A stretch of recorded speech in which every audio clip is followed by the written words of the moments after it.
Hi, I'm Dr. Walter Matwichuk, and the purpose of today's intermittent reinforcement email message is to talk to you about the importance of negating the rigid and extreme attitudes that you hold when you create flexible and non-extreme attitudes. In REBT, we encourage people to challenge their rigid and extreme attitudes. So, for example, if you held the attitude that I have to do perfectly well, we would want you to examine that idea and challenge it using a number of our different disputes. We would hope that you would make it a flexible alternative attitude, such as, I really want to do well, but sadly, I sometimes won't, and I don't have to do so. Now, I want to draw your attention to the negation of the demand that you have to do so. In rational emotive behavior therapy, we encourage people to adopt a flexible attitude, which is the I don't want to do poorly part of the attitude. I want to do well. That's a flexible attitude. And we encourage people to go beyond that when they construct healthy new attitudes to adopt by negating the demand. The reason for this is if you stop at what we call the asserted preference, where you assert your preference to do well and leave that as your healthy new attitude, you run the risk of jumping from that assertive preference back to a demand. So, for example, when you're in a stressful situation, that healthy attitude, I want to do well, may be transformed into and I have to do so. What we're trying to do in REBT by encouraging you to negate the demand that I don't have to do so and appending that to your asserted preference is create, if you will, a firewall so that you can't jump from I want to do well to I have to do well. Let's go back to the theory of REBT. Ellis argued, the originator of REBT, that the human mind is inclined to think in what are called non sequiturs. So a non sequitur is where we take an unstated premise, such as I want to do well, and then jump to an illogical conclusion, such as, and I have to do well. Ellis argued that this was something of a design feature of the human mind, and when we do this jump, we often experience an unhealthy negative emotion. And so we would encourage people to negate the demand and adopt a flexible attitude so that the non sequitur can occur. So, for example, if I say to myself, I really want to do well, and be very clear in today's video, and stop there, I may then jump to, and I have to do so.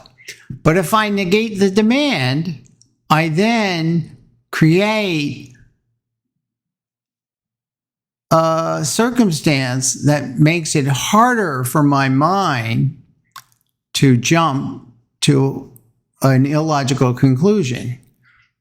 So that new attitude would be, I want to do very well in today's video, but I don't have to do so. Now, let me also remind you that the theory of REBT says that at the core of emotional disturbance are these rigid attitudes, but they give rise to derivatives. There are 3 derivatives in REBT: an extreme rating of badness, which we often refer to as awfulizing, an intolerance for adversity, or our internal experience when addressing adversity, which we will often refer to as attitudes of unbearability, and then attitudes that are overgeneralized attitudes followed by devaluation of ourselves, others, or life. Now, each of these derivative attitudes also can have negated attitudes. So, for example, I might say, well, if I don't do well in today's video, that would be bad, but not awful.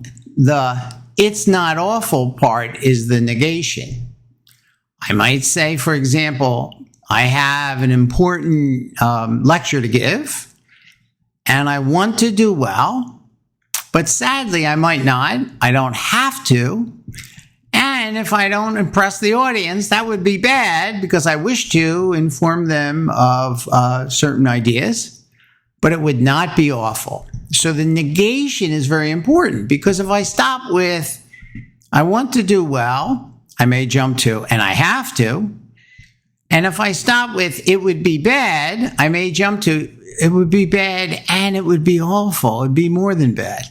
So by negating the awful rating, I create a firewall or a block from going from it's bad to perform in a less than ideal manner. And I prevent my mind from going to it's awful. Let's talk about unbearability. I might say it's really hard to exercise and it's unbearable. Now, you can challenge that idea and see that it's hard to exercise. Exercise has an opportunity cost in terms of time. It's uncomfortable sometimes to sweat or exert ourselves, particularly at the beginning of exercise. But we can negate that discomfort and follow it with, but it's not unbearable to do so. So the attitude would be to assert that it's dispreferred. I don't like exercising, negate the demand, but it doesn't follow that exercise has to be pleasurable. And then I can assert when I do exercise, it is uncomfortable, but I can then negate the uncomfortable, the discomfort and the unbearability. I won't negate the discomfort, but I will negate the unbearability. So I can say, yes, it's uncomfortable sometimes when we're exercising, we perspire, it takes a certain amount of energy to get started, but that effort and that discomfort is not unbearable. So I'm drawing your attention to the negation of the unbearability. Finally, we might do this with our overgeneralized statements. I might say, if I do an idiotic thing, that makes me an idiot. So now I've overgeneralized. I've gone from a specific instance of idiotic behavior to this overgeneralized, devalued statement that I am an idiot. And I could modify that from an REBT perspective to, yes, I did an idiotic thing, but it doesn't prove that I am an idiot. It just proves that I'm a fallible human. So you see that I'm negating the overgeneralization that I'm an idiot by pointing to a more nuanced statement, such as, yes, I did a bad thing or an idiotic thing, but that doesn't make me a bad person. It doesn't make me an idiot. What does it make me? It proves that I'm a fallible human. So allow me to review. Oh, and I could do this with the other alternative attitudes that go along with devaluation. So I might say, you have betrayed me, and I don't like that. You've mistreated me, and I don't like that. But it doesn't follow that you absolutely must not do that. The universe permits you to misbehave and mistreat me. And when you mistreat me, it is bad, but it doesn't make you a bad person. It just proves that you're a fallible human. And I can do that with life as well. I can say something like, well, my last month, I had a very bad month. I had COVID. I wasn't feeling well. I wasn't very productive. It was a bad month. But life was not totally bad. So here you see I'm separating out the bad part from the whole of life. A person might say, I have a tendency to be impatient. but it doesn't make me an impatient person. I'm not always impatient, and it doesn't make me a bad person. So again, I'm separating out the part from the whole and making a more nuanced statement that in REBT, we argue will produce healthy negative emotions. Now, I realize that this is a pretty complex topic that I'm talking about today, but I think it's a very important one.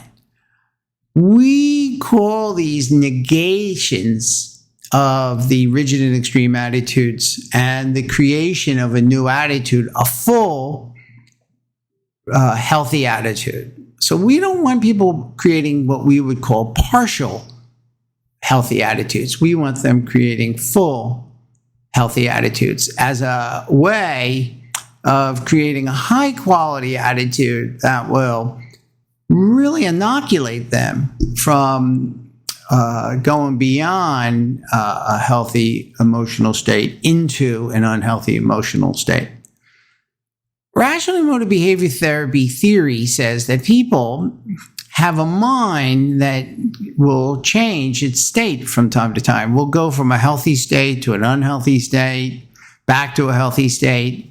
And that's essentially what we're teaching people to do when we teach them to dispute. We're teaching them to do self-therapy when they're experiencing an unhealthy psychological state.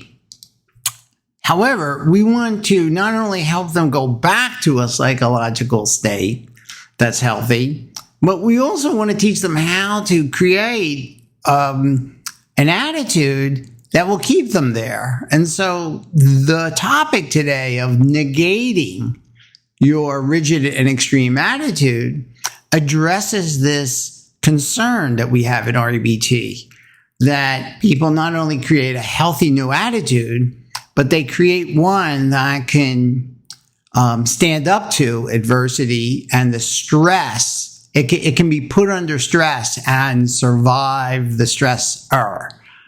So we're looking to make strong and firm, healthy attitudes. And the way that we advocate you do this is by negating the rigid and extreme components of an unhealthy attitude. I would encourage you to listen to this carefully, because this is a very important part of REBT. One needs to, in order to do well with REBT, one needs to really understand what it means to dispute their rigid and extreme attitudes, and then to create alternative healthy attitudes. And the negating process when we construct healthy attitudes is a very important component of mastering REBT. Now, I would also encourage you to recognize that every Saturday when I do my demonstrations, I attempt to lead the person to a healthy attitude and negate the demand, or a healthy attitude that not only highlights the alternative to awfulizing, or the alternative to unbearability, or the healthy alternative, the non-extreme alternative to overgeneralization and devaluation, but I also attempt to add or append the negation.